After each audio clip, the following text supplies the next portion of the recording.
Hello दोस्तों, golden competition Bansal बाबा group test number 8 के लिए सभी लोग तैयार रहें। आराम से डिक्टेशन बोला जा रहा है, सभी लोग अच्छे से डिक्टेशन लिखने का प्रयास करेंगे। डिक्टेशन स्टार्ट होगा 5 सेकेंड बाद। दरअसल शब्द का अर्थ संदर्भ, परिस्थिति, आशय और अंदाज पर निर्भर करता है। सीधी सपाट बयानी का लोग आम जीवन में उपयोग करते हैं। सामाजिक सरोकार और विद्वानों की सभा में शब्द चुन चुनकर और सोच विचार के बाद ही शब्दों का उपयोग किया जाता है। महामहोपाध्याय का प्रयाग अद्वितीय व दुर्लभ विद्वान के लिए किया जाता है, पर व्यंग्य में इस शब्द का प्रयोग निरक्षर और मूर्ख व्यक्ति के लिए होता है। लोग मजाक में कहते पाए जाते हैं कि देखो वह सामने महामहोपाध्याय यानी मूर्खाधिराज चले आ रहे हैं। इसलिए समझने के लिए संदर्भ का भाव होना जरूरी है। शब्द का कोई एक अर्थ नहीं होता, बल्कि अनेक अर्थ होते हैं। ठीक उल्टा अर्थ भी होता है, खासकर उर्दू शायरी में। मसलन एक शेर है, दिल अभी पूरी तरह टूटा नहीं, दोस्तों की मेहरबानी चाहिए। यानी दोस्त अगर दिल तोड़ने की कोशिश करने की मेहरबानी करते हैं तो दिल पूरी तरह टूट सकता है। इसी तरह खुमार की गजल है, जिसमें मजा शब्द हर शेर में है और उसका मतलब तकलीफ, कीमत, दर्द, परिणाम या नतीजा है। एक पल में एक सदी का मजा हमसे पूछिए। इस गजल में हर शेर में जब मजा शब्द आता है तो उसके विपरीत अर्थ से ही मतलब समझ में आता है। मसलन रोशनी का मजा या मुखबिरी का मजा अथवा किस्तों में खुदकुशी का मजा।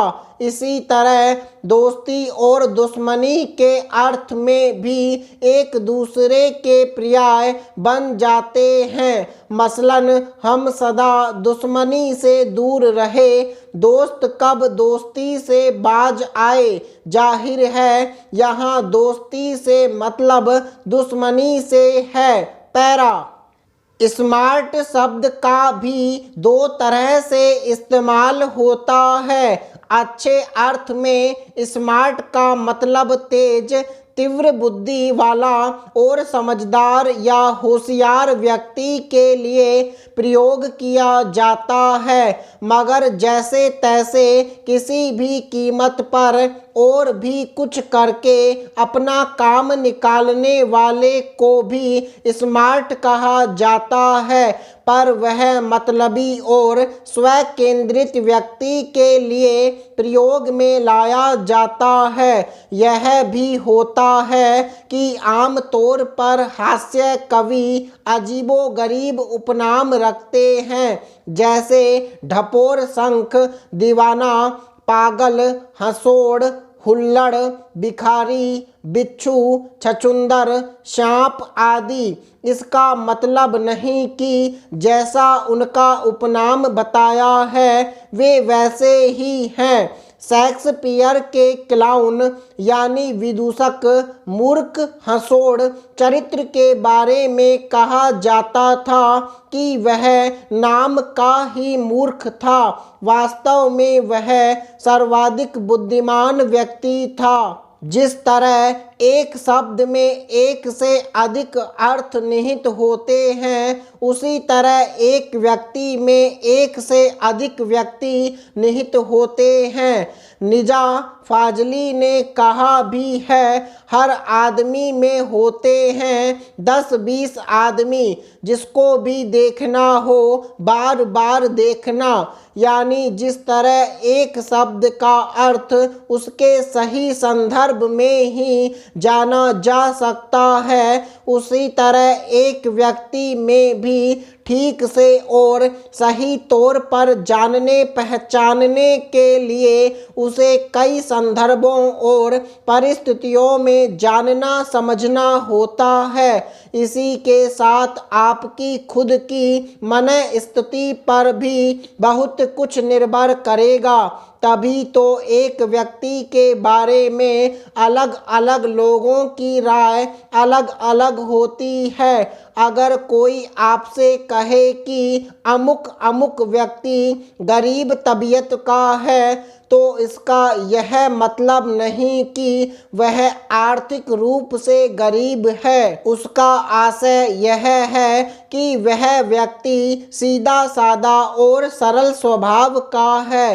कुछ लोग अति विनम्रता में खुद को नाचीज या गरीब कहते हैं। उसका भी अर्थ शाब्दिक न लेकर भावार्थ या इरादे के संदर्भ में लिया जाना चाहिए।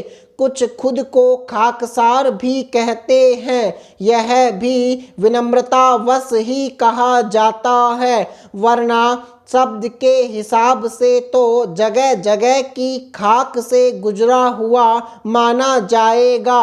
विशेषण भी शब्द है। शायद हिंदी में विशेषणों का सबसे अधिक दुरुपयोग होता है। कुछ तो भावनावश, कुछ सामाजिक प्रतिष्ठा के दिखावे के कारण और कुछ ताकतवर लोगों की दहशत के कारण दिवंगत व्यक्ति के लिए स्वर्गवासी, ब्रह्मलीन जैसे विशेषणों का प्रयोग आम तौर पर होता है। तो क्या सभी दिवंगत व्यक्ति स्वर्ग ही जाते हैं? फिर चाहे वे निजी जिंदगी में कितने ही अवांछनीय और अपराधी पृष्ठभूमि के क्यों न रहे हों, तो फिर नरक में कौन जाता है? मरने वाले के प्रति हम इतने अति दयावान और कृपालु हो जाते हैं। जिंदगी भर लड़ाई झगड़े करने वाले व्यक्ति के गुजर जाने के बाद अजात शत्रु कहा जाता है। कुछ शब्दों का प्रतीक रूप में भी प्रयोग होता है। इनमें मैं खाना, शराब, दिया, हवा, रोशनी प्रमुख हैं। पैरा। भारत हमेशा आज़ादी का हिमायती रहा है। यही कारण है कि भारत ने दुनिया में अपनी संस्कृति का तो विस्तार किया, किंतु राजनीतिक उपनिवेश स्थापित नहीं किए। कतिपय विदेशी लोग यहाँ की धन संपत्ति को लूटने के लिए हिंदुस्तान आए, तो कुछ लोग व्यापारी बनकर व्यापार करने आए।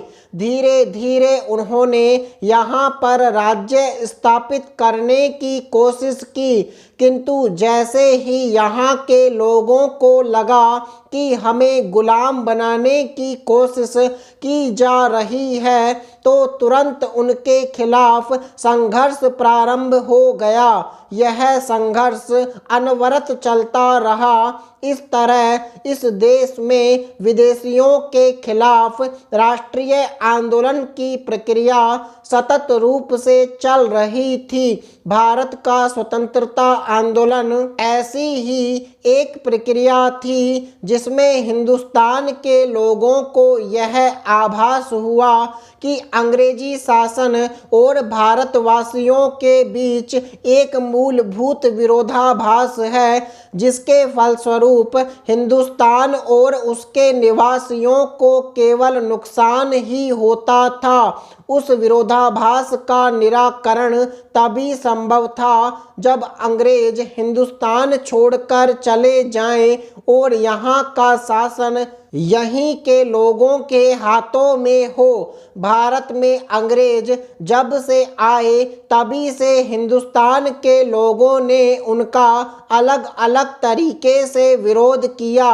भारतीय समाज को कई मुद्दों के साथ जोड़ दिया जाता है जो सामाजिक समस्याओं का रूप ले लेती है। फुल्लर और मेयर्स के अनुसार जब समाज के अधिकांश सदस्य किसी विशिष्ट दशा एवं व्यवहार प्रतिमानों को अवांछित आपत्तिजनक मान लेते हैं तब उसे सामाजिक समस्या कहा जाता है। एक सामाजिक समस्या सामान्य रूप से ऐसी स्थिति है जो एक समाज के संतुलन को बाधित करती है। अगर हम मानव समाज के इतिहास पर दृष्टि डालें तो यह विभिन्न तरह की समस्याओं और चुनौतियों का इतिहास रहा है। समाज चाहे शिक्षित ही क्यों न हो, सभ्य ही क्यों न हो, समस्या हर जगह व्याप्त है। यही समस्याएं सामाजिक विघटन का कारण हैं। सामाजिक समस्या को स्पष्ट करते हुए समाजशास्त्री ने कहा है कि सामाजिक समस्या ऐसी परिस्थितियों का पुंज है जिसे समाज के बहुसंख्यक अथवा पर्याप्त अल्पसंख्यक द्वारा नैतिकतया गलत समझा जा सकता है। समाप्त।